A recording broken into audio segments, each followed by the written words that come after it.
right. Good morning, good afternoon, good evening, depending on what time zone you're in. This is the first of our talk shows for the Saturday of our 2024 Armchair Dragoons Digital Convention.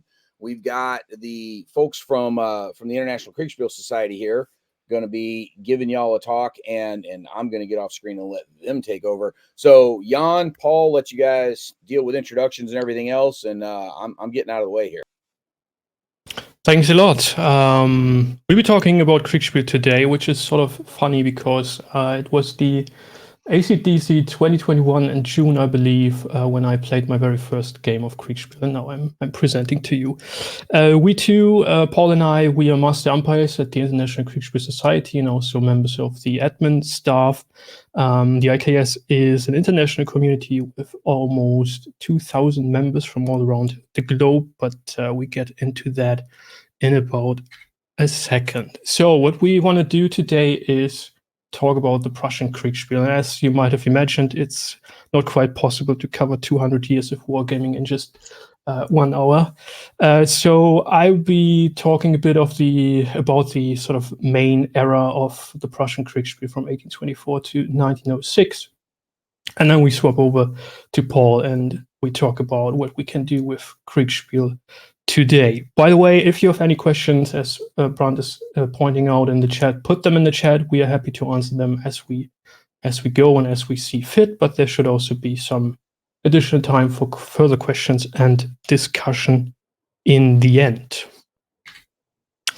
So, what is Kriegsspiel? There are several sort of ingredients we need for a classical Prussian Kriegsspiel, and I won't get too much into the prehistory of it all, but I want to mention some of the developments that happened before 1824. There had been several attempts to design a game that would portray warfare and combat and so forth at a sort of accurate scale. Namely, Helwig's Kriegsspiel might be familiar to some, first published in 1780, then eventually developed further up to 1803 in several versions.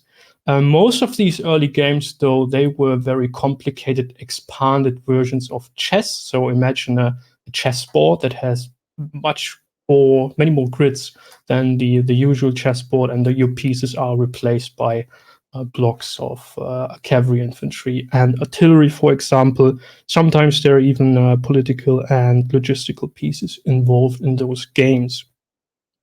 One of the most important early games, though, is the one designed by Opitz and published in 1806. This game introduced dice to resolve combat, and that is a very important thing we'll be coming back to. You can see on the right-hand side here in the background, there is it's called the dice. It shows several dice actually, 6 of them, the various sides. You would cut these pieces out and glue them on dice. These one you can see in the background there from the 1828 version. They would be used. I go into how the dice really work later on. And in front of there on the right-hand side, you see a modern, reworked, slightly streamlined version, which is available at Command Post Games. And then we have a very important step.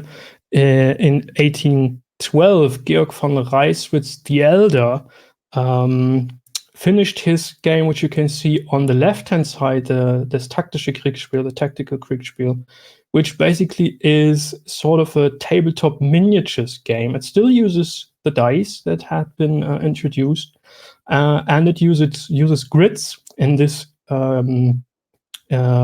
case, those are 3D sculpted terrain tiles on which you would place your unit block. So it's a further improvement from the classical plain chessboard. Now you have 3D terrain, units moving around, and you're rolling dice. But all the players are still all around this one table, and they are discussing the situations, and you can see everything as in a god mode, so to say.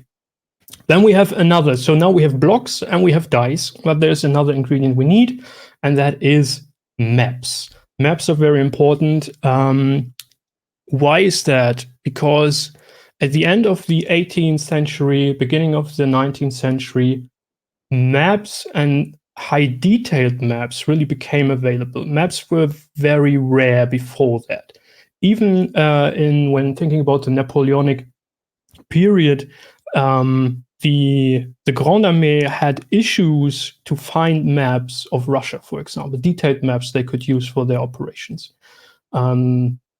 And they had to send out their spies to actually steal good copies and use them to prepare for the invasion. What we can see here on the left-hand side is the battlefield of Austerlitz, as shown in the Josephinische Landesaufnahme from, I believe, 1764. Yes, indeed. This is at the 1 to 20,000 scale, but it's still fairly detailed compared to the maps of earlier periods. And then on the right-hand side, you can see in the background, this is the city of Leipzig, a map set that was specifically produced for Kriegsspiel in the 1 to 8,000 scale. As you can see here, zoomed in the center, this is even more detailed. It's a topographical map, and it's very important because officers need to be able to read maps. It's like I don't know, the introduction of the smartphone, so to say. Like imagine you are in the I don't know 1970s, and someone puts a smartphone in your hand. What you're going to do with that? How do you use it? That's basically the situations young officers were in the 19th century. So they needed to get familiarized with maps and able to read them and make informed decisions for combat situations based on that. So now we have blocks, dice, and maps, so we can move blocks on maps if we wanted to. We don't have to sculpt 3D terrain anymore. However, there is still something missing in there. And the guy we see on the right-hand side, that is Georg von Reisswitz, the younger, the son of the elder. He thought that all of the games that had been designed up to that point still didn't quite get the essence of war and didn't portray it accurately. So what he did, he added to the game friction and fog of war. And if you know your Clausewitz well, you know those are two very important concepts when it comes to the theory and the praxis of war. So how did he do that? He did introduce the umpire, the game master, or der Vertraute in German, who would adjudicate the game and thus make the game double blind, even though the term is not quite technically accurate. Players or teams would be isolated from each other. So each team, we can see that in the center here, we see a table, and there's a sort of a visual screen in between. That is one option to do it. There are other options where actually the teams are in different rooms. They have their own tables, their own maps. They are isolated from each other. And all they want to do has to be transmitted via the umpire. So all the orders they want to give, all the communication, the combat would be resolved, and the reports would be handed back from the umpire team, which would, historically speaking, in the 1824 system and in most of the systems, historical systems, would be resolved in 2-minute intervals, 2-minute turns at the umpire table. Even Reisswitz, though, is already aware that is in some cases not possible, especially if you want to portray larger combat situations with several divisions. That won't work. So he says that's all right.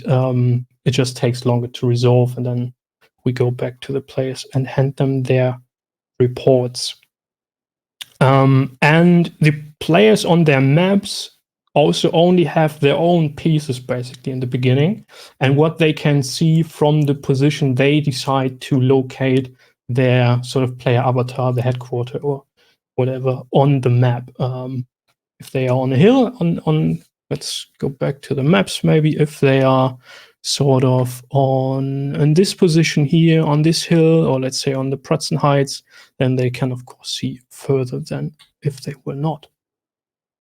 And if they can then see enemy units, then the umpire would hand that player or the team blocks in the other color. So those games would be played with blocks colored in blue and in red, which somewhat stuck to Wargaming, and would then hand out the pieces. You can see 2-3 battalions or whatnot, and place them on the map as the players can see them. When this game was then demoed to the chief of the Prussian General Staff von Müffling, he very famously said, "This is not a game, this is a school of war." And very shortly afterwards, the game was introduced in the Prussian army as a mandatory training tool for junior officers. So they actually had to run a Kriegsspiel game in order to get promoted. However, there are several issues with this game or with the system, which led to the update, the supplement to the rules of 1828 by a society of officers from various different arms, from infantry, cavalry, and artillery. They found that the casualty numbers or ratios Reisswitz had included, which were based on Scharnhorst's tests, were far too high, far too unrealistic, and that the game was too complicated to run. So they tried to streamline it a little bit, changed the numbers in the back, and they introduced this sort of die table, which was still more complex when it came to Reisswitz's system. Furthermore, Kriegsspiel was mostly designed, promoted, and run by young officers. So those had to face criticism, resistance, and jealousy by higher-ranking officers, which actually might be one of the reasons why Reisswitz committed suicide in 1827. Okay. No questions so far, it seems. We continue. We jump quite a bit, but since 1828, there had been several systems designed to try to streamline the system, who tried to update the system. As you can see in the center here, this is an overview of at least the rigid Kriegsspiel systems published between 1824 and 1903. 1824, yeah, that was right, and 1903. As you can see, some of those are republished, so that those are updated iterations, basically taking into account new doctrine, new technology when it comes to weapons and communications. But there were more systems than those, some of which just simply didn't survive.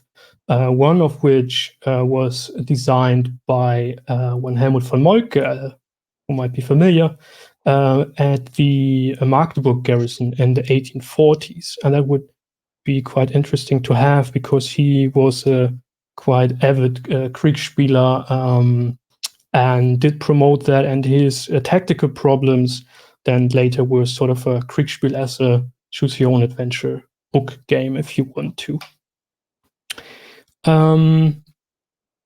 One important thing I didn't mention before is that the Prussians did not represent the adversary armies, really. They assumed that both sides would be acting under Prussian doctrine and use the Prussian weapons and technology available, just because all the participants were, of course, Prussian officers. Okay, so there's further streamlining going on, and in 1862, the most important system, I guess, was published by Wilhelm von Reisswitz. It's still considered to be one of the most stable, rigid, so rules-based and dice-involved Kriegsspiel systems we have. And with the lightning success then of 1866 and 1870-71 in the Austro-Prussian and Franco-Prussian Wars, Kriegsspiel eventually spread around the globe. Actually, there was already a Russian translation of the 1824 rules, but then with the 60s and 70s, Kriegsspiel systems were translated. They were implemented in the UK, in Sweden, in Russia and Austria, even in Brazil. And then one of the latest like major powers to implement Kriegsspiel were the US then. So that's quite interesting. All right. Oh yeah, I wanted to go into a little bit into this picture here.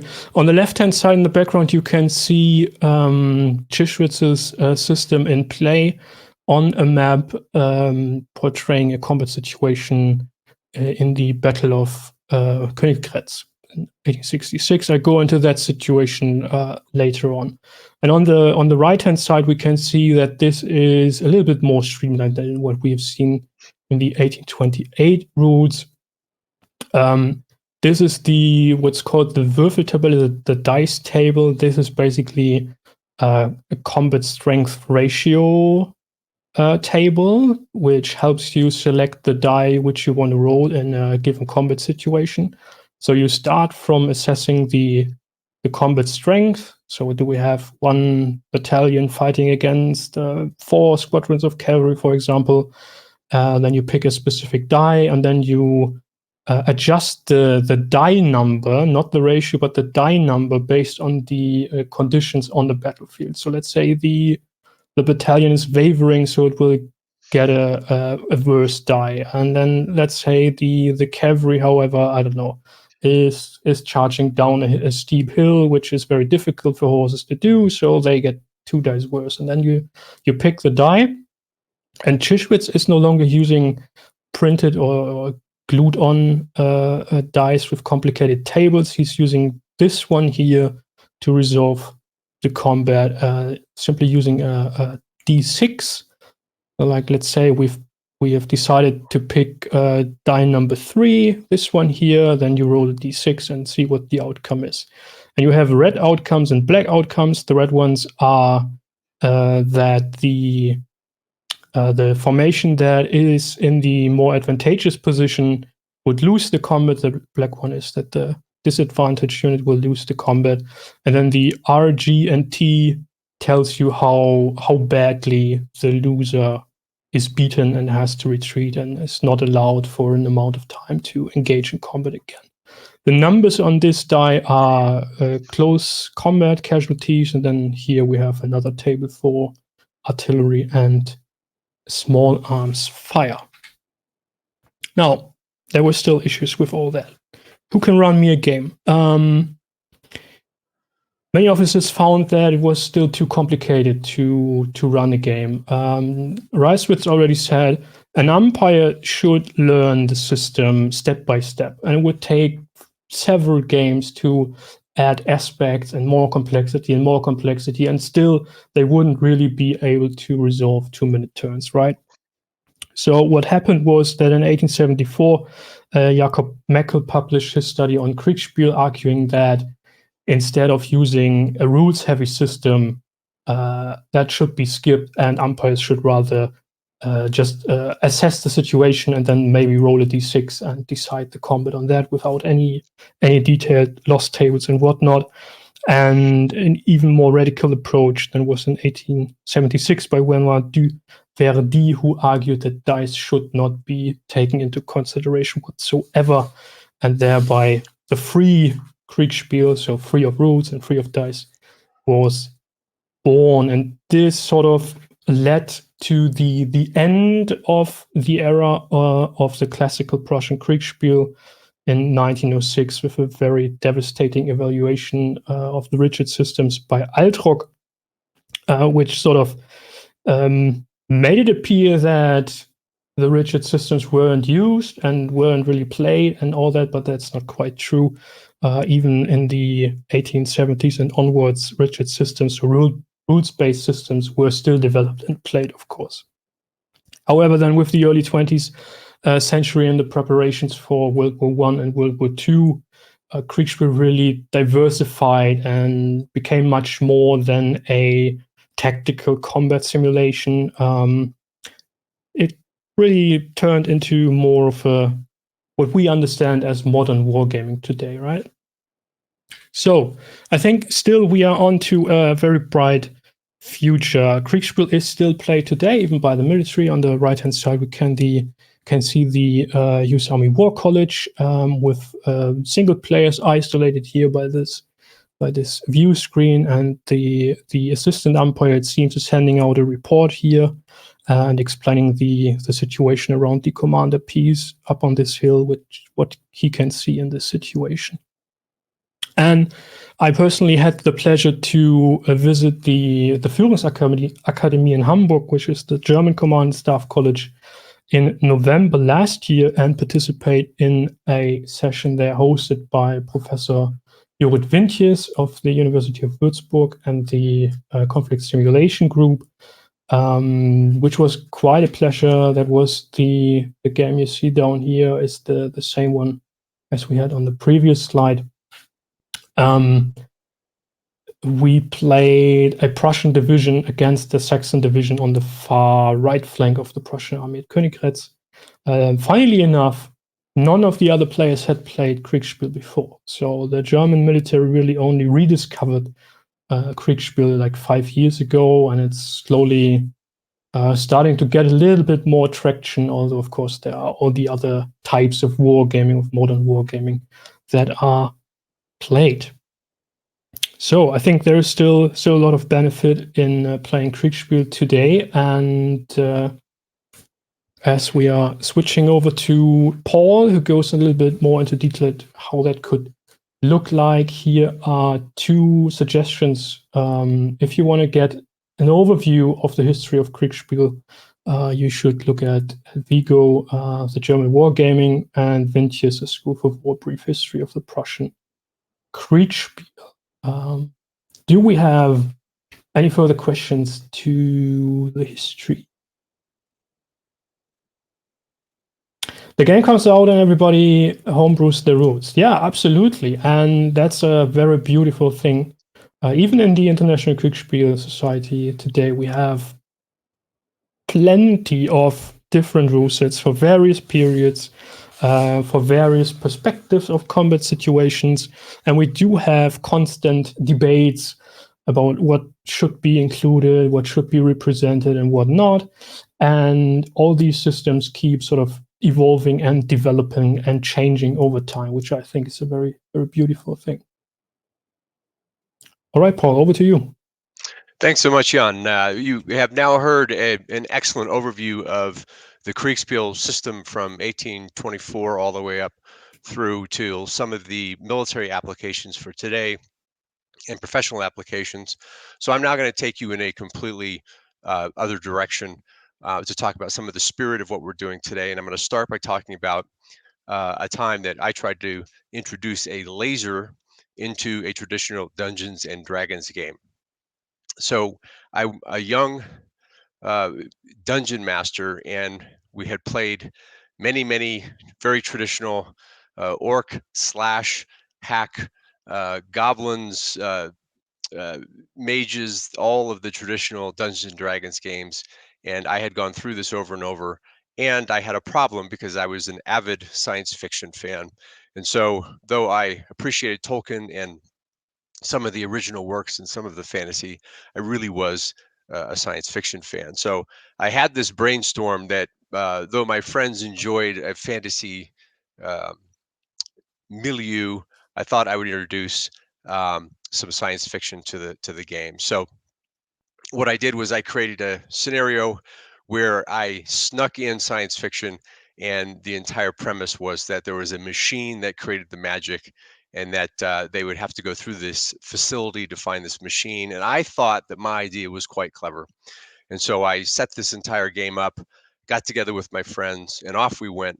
And they went through the first introductory rooms, and then they went into this room where they found this metal object, and it was quite large.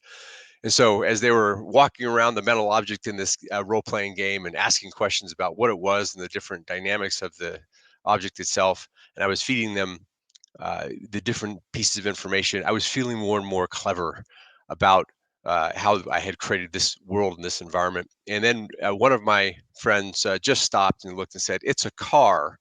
And the entire group groaned, and everyone rolled their eyes. And I realized in that moment that I'd made a horrible error, and I tried to transition out of the traditional fantasy realm.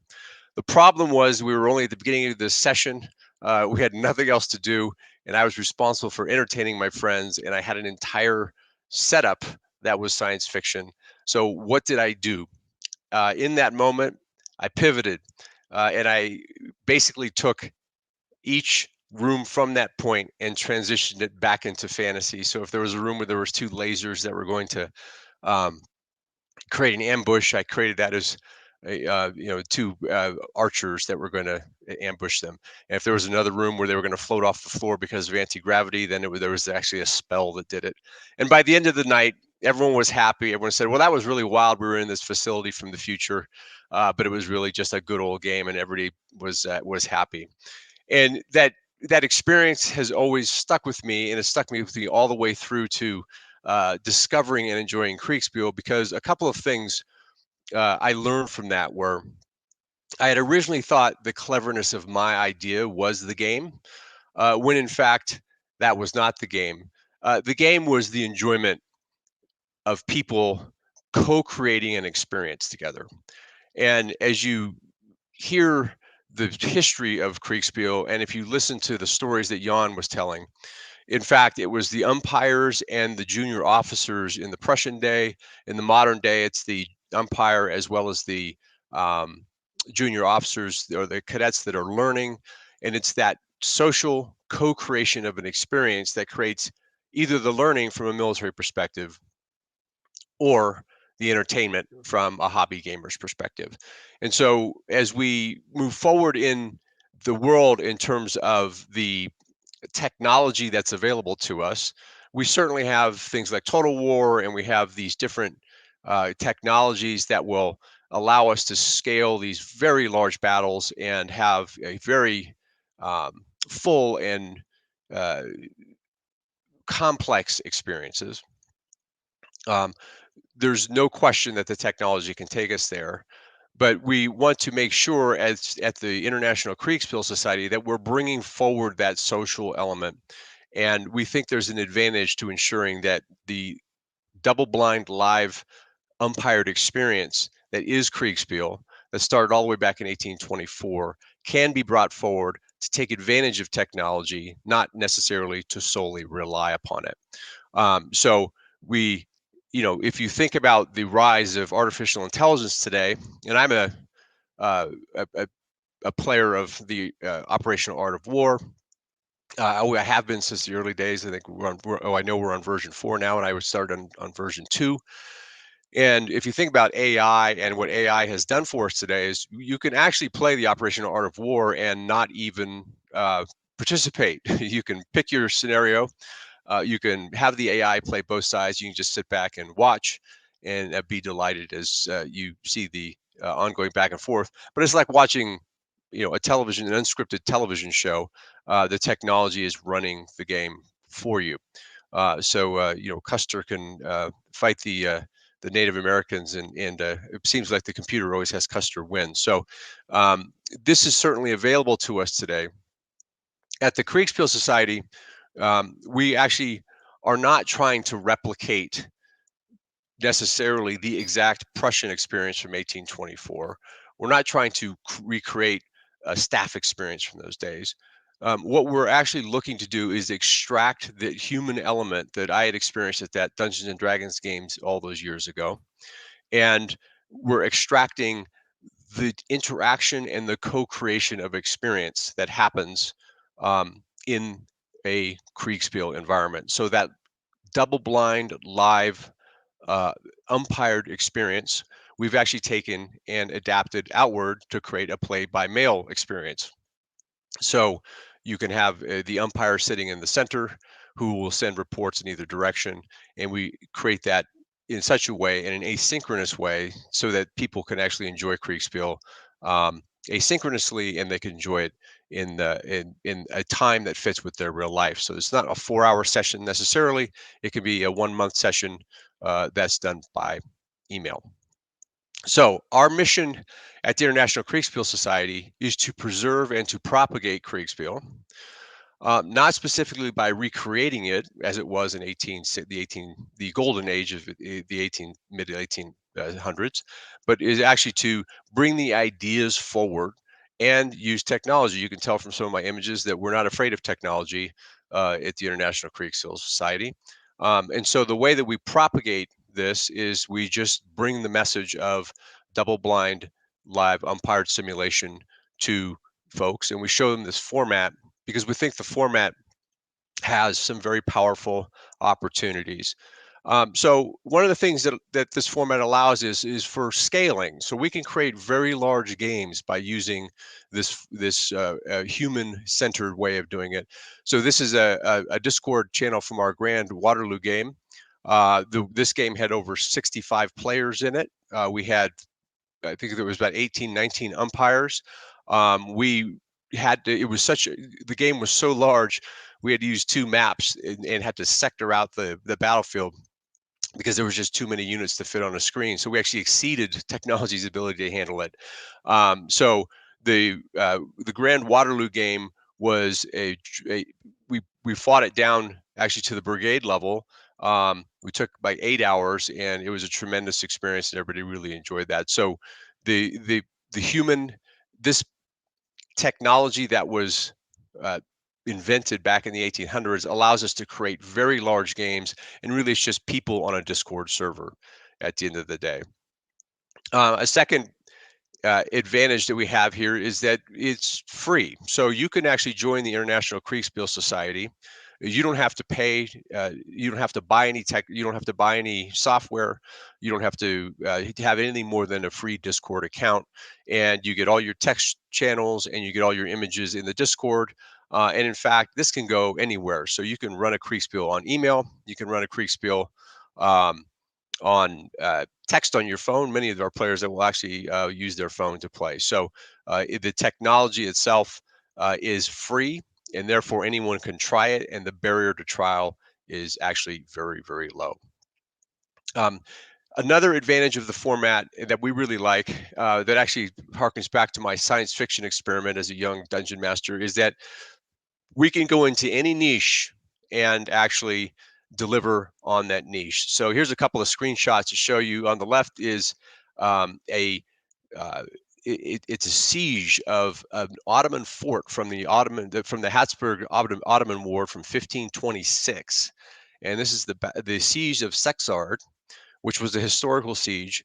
And the entire premise of this game was to demonstrate how the Ottomans would create these small forts called palankas, and how they would defend them in the spirit of the defense. And you see there the Habsburg forces outnumber the Ottomans, but the Ottomans are going to dig in and make a last stand. So this would never be commercialized. You would never find a set of figurines or minis that you could buy to cover this period accurately. You would have to 3D print your palanka, all these kind of things, and it was essentially just intellectual capital, and time to create a scenario, and it was fascinating. I really enjoyed that. On the right, we have Bunker Hill from the American War of Independence. Fascinating piece here is that the entire premise was switched so that the British were going to attack from a completely different direction, and this was just an idea that cost basically nothing.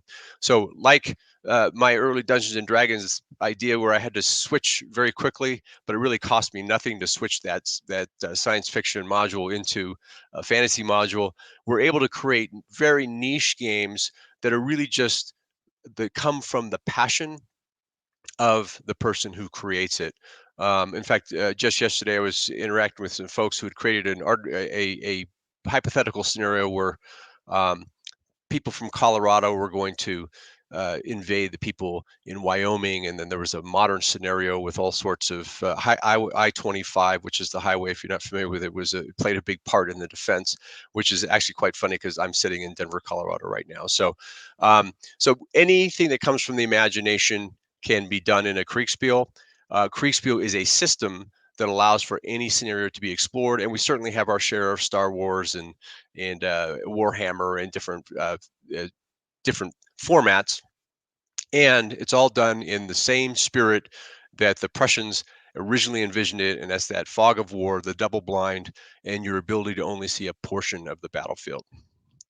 What's really exciting about our community is skill building. So here is a map that was built by one of our members who learned how to build maps by talking to other members. And so we have people use free software. They could use a whole variety of free softwares or paid softwares to learn how to build maps from scratch. And if you remember from Jan's portion of the presentation about what is one of the key components, it's the map in the playing field, if you will. And so this is a map built by someone who learned with us. I myself have tremendously improved my map building skills. But if you take that and extend it, we could also talk about rule sets. So because Kriegspiel's mechanism is really human beings passing information back and forth in such a way that it makes it interesting, the rule sets that we use on top of that are anywhere from homebrew rules that an umpire will think works for the scenario they're creating, to adaptations of rule sets that come from the tabletop or the hex and counter world, all coming together, where what we don't need in our rule set is an adjudication through the rules, because the umpire does that. What we need from the rule sets is those combat tables that Jan showed you from the early days. And what we need is the advantage of the play testing that's been done in some of these other environments as we adapt it to the unique communication style that Kriegspiel allows for. So skill building is a big part of this community, and it's really, I think, one of the features in that it's almost like going to a home-schooled version of a history lesson. You've got other professors on there giving you information, and it's really quite fascinating, and the level of knowledge is really impressive. I'll tell one last story about real-world applications, because the term Kriegsspiel is war game in German, and so there would tend to be a thought that the Kriegsspiel is a limiting thing, and that you only have to play a very narrow set of games or set of scenarios. But I'll give a real world example of how this could be applied. It has not yet been applied, but could be applied. That's the building I live in Denver. And you see there down on the bottom left, a bridge. And this is actually happening today. So that bridge needs a significant amount of repairs, and it's being administered by a local conservancy or a nonprofit as part of the Greenway in the area. So it's an organization without a lot of funds, or funds that it has to raise on its own. We live in the building. We like to use the bridge, and it's certainly a feature of living in the area.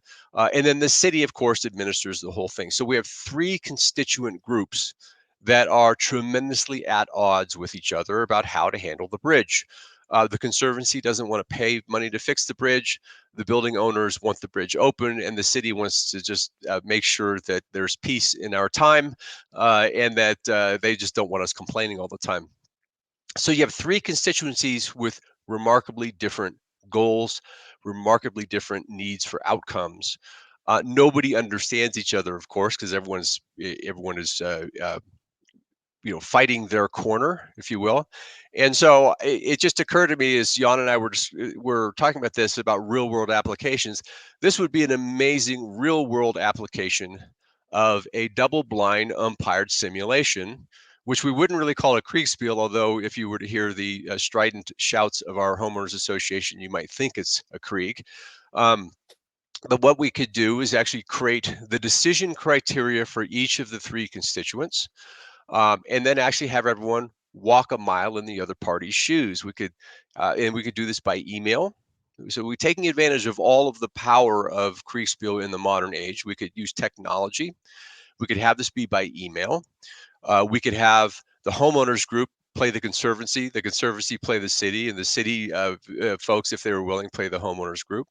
And we could walk through the decision criteria that were needed to be dealt with, and then give a randomized set of circumstances that would change the scenario, such that everyone would have to make decisions from the other person's perspective. And at the end, there would have been a game. It would have been social.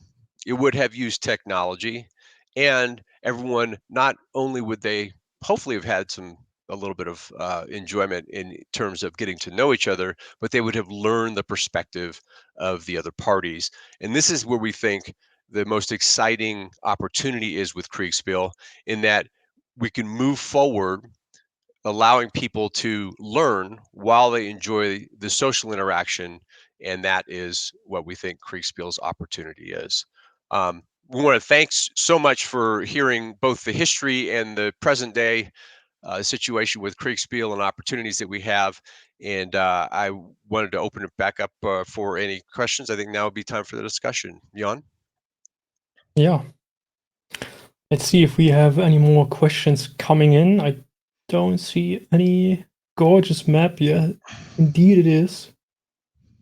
We have quite a lot of folks designing maps, or even working up, improving historical maps, like removing all troop formations that might be painted in, and increasing the quality of the drawings and so forth.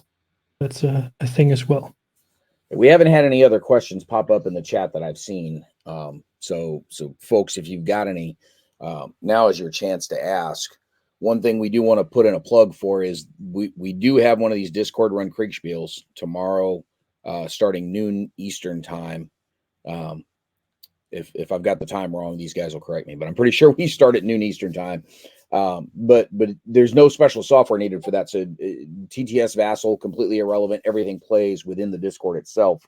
And so this will give you a chance to give it a try without any real technical needs other than be on the Discord, which you already are if you're part of the convention. So yeah, and that will be a tactical level World War II Eastern Front scenario we'll be playing tomorrow, if you're into that. That's what I was about to ask. By one of our umpires, I would say.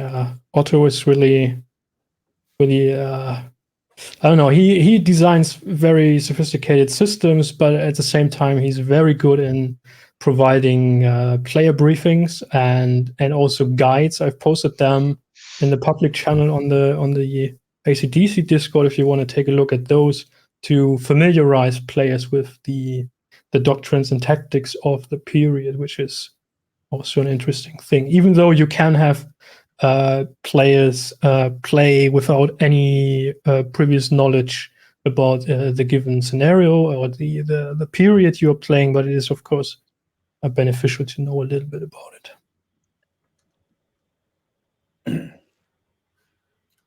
Yeah, and so again, because of the nature of the Kriegspiel, you don't have to.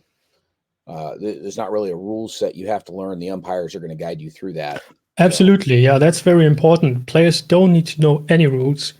In fact, even if we have rule sets sometimes which are publicly available on our website or on our Discord server, and we discourage players from reading the rules because we want them to stay out of that sort of gamey mindset, right? When you play Kriegspiel, you're supposed to step into the boots of a commander in the fields and make decisions as a commander in the field would do when we are talking about classical military Kriegspiel, that is. And yeah, some of the folks who are sort of socialized with Total War and all these sort of strategy games, they need to learn a little bit about that. It's not that easy. You don't just grab your whole army and throw it in the face of the enemy and then somehow miraculously win anyways. I was watching a wrap up of a tournament play on a board game, and the entire video was about probabilities of success. And so it sounded like two accountants talking about a tax return, right? So they were, this is a 37, this is a 57. So in Kriegspiel, we really try to avoid that. what we try to avoid is this accountancy approach to problem solving, because ultimately you could create a percentage roll of die and say this battle is won or lost. So we try to get to the actual decision making as the backbone, and so we see these simulations as a series of decisions with outcomes. And even when we do after action reviews, and we try to do we have a few of us who have been in the military, so we try to do a military style after action review. We look at the decisions and then what happened, and so therefore it boils out this calculus and makes it more about I decided to try X and then the Y was the result, and so the umpire allows the ability to mitigate some of that calculating approach to the games. Right. And another reason I didn't mention that why Reisswitz found it so important to include dice. It's not really about randomness. So some gamers would say, well, you have dice, so that's just a random combat outcome.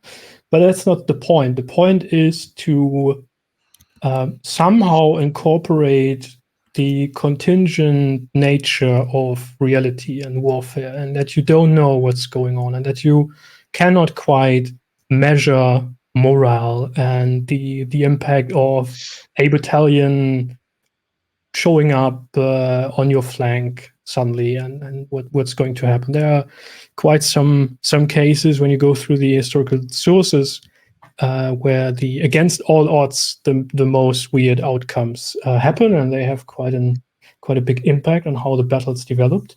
And the dice are a way to take the conditions of the units into account and of the terrain into account, and then still have the sort of variety of probable and reasonable outcomes that could occur in a specific range and have moral impacts on the troops and so forth. So that's a very important aspect, which I think when it comes then to free Kriegsspiel, where the umpire just would make the judgment call based on their experience, it really goes into a sort of a biased situation, because then you need sort of a team of umpires that have different experiences and that can balance each other out. If there's just the one umpire, you tend to run into sort of a biased resolution of combat situations. So Ken was asking, he's looking for scenario description and doctrine that you guys had mentioned a few minutes ago, and I think it was for some of the East Front game. Yes, that is on the ACDC Discord server in the Kriegsspiel category in the channel Kriegsspiel Lobby. Yeah. There's the map we're using. There's a Tabletop Simulator module, even though, as pointed out, you don't need Tabletop Simulator to play. And there are the Soviet and German commander handbooks and player guides. So Ken, if you're registered for the ACDC, it's in the Discord server that you've got the invite for, and you can scroll down on the left side where the channels are. You're looking for the Kriegsspiel one, and if you expand that, you will see in there where Jan has posted those things. I will say, for folks that have other slightly more detailed questions or are looking for links or information where you can share stuff, you can either pop in that Kriegsspiel channel, although that one we're trying to keep contained to the stuff relevant to the game that's going to run tomorrow. There's also in the Discord server for the convention, and like folks watching this, a year and a half later after the fact, sorry, the Discord's gone. You don't get to see it there, but what you can do is in the seminars tab, it's right under it's the second category in the Discord server for the convention. In the seminars tab, there's a text channel for each of the seminars also. So you can pop open the one for the 200 years of modern wargaming Kriegsspiel channel in there and ask questions, share links about this particular presentation. So things that go beyond the game session that's going to be running tomorrow, that's a good place to ask those questions. And Jan and Paul and the guys are keeping an eye on that also, where you can exchange info there. So that's that is a place where you can get more info there. So you do actually have a question here, Jan. Yeah, I just saw that. What are the dice used for? Okay, so let's go back to the dice. What you can see here in the background. Let me move that thing out of the way and get this a little bit bigger for you. Oops. Well, I'm going to pull you and me off the screen for a second here. Sure. So These are the dice used in the 1828 system. There are 6 dice, as you can see by the Roman indication in the bottom left corner here, the 1, 1, 1, 1, 1, 1, 2, 2, 2, and so forth. Those are picked based on the strength ratio between the fighting units and adjusted by the circumstances like terrain, exhaustion, and so forth. Then you roll that one, and based on the colored bottom corner here, right corner, that tells you which side wins the combat. Let's say we have a close combat situation, like a melee, and we throw die number 3 here, which has a black outcome, a white, a black, black, and black. That would mean that if this side or this side, let's say it's side 1, 2, 3, if 2 or 3 was rolled, then the side would lose, which actually is in an advantaged position. If the black result came, then the advantaged unit would win. Furthermore, it tells you by these letters here, G, R, and T, how badly the loser is beaten. This is geschlagen, Rückzug, und total geschlagen. So that's beaten, retreat, and totally beaten. And depending on that, the unit must retreat a given amount of paces, and it may not engage enemy units. In some situations, if it's totally beaten, it may not even defend itself. If it's attacked again, it will be overrun. However, if there is a secondary reserve line, then a totally beaten result just switches over to retreat, I believe. Furthermore, these dice also show the different types of artillery. So we have howitzers here, die number 1 and 2, those are howitzers. Then we have 6-pounders and 12-pounders. So you pick those dice and you roll them if there is fire combat going on, and you can see based on the ranges and the type of shot that is fired. So K, this is canister fire. Then we have the classic rolling shot like iron balls and so forth. And the condition in which the artillery is firing. So if it has a free field of fire, or are there, I don't know, bushes or trees or rolling terrain in between the guns and the target, then you would read the points, the casualty points. So actual the number of men is translated into casualty points, and those are applied. So different units have different amount of hit points, so to say. Infantry battalions, cavalry squadrons, skirmisher screens, they all have different amount of hit points, and the umpires would then detract that number of losses from the unit. And then on the far right here, you have the small arms die, basically with the 6 phases, which is there a half battalion firing? Are there skirmishers firing, or are there Jäger firing? And at which distance? And then again, is the target in cover or not? When we switch over to the Chischwitz routes here. If anybody ever complains about how complicated a CRT is, you can always pull this up.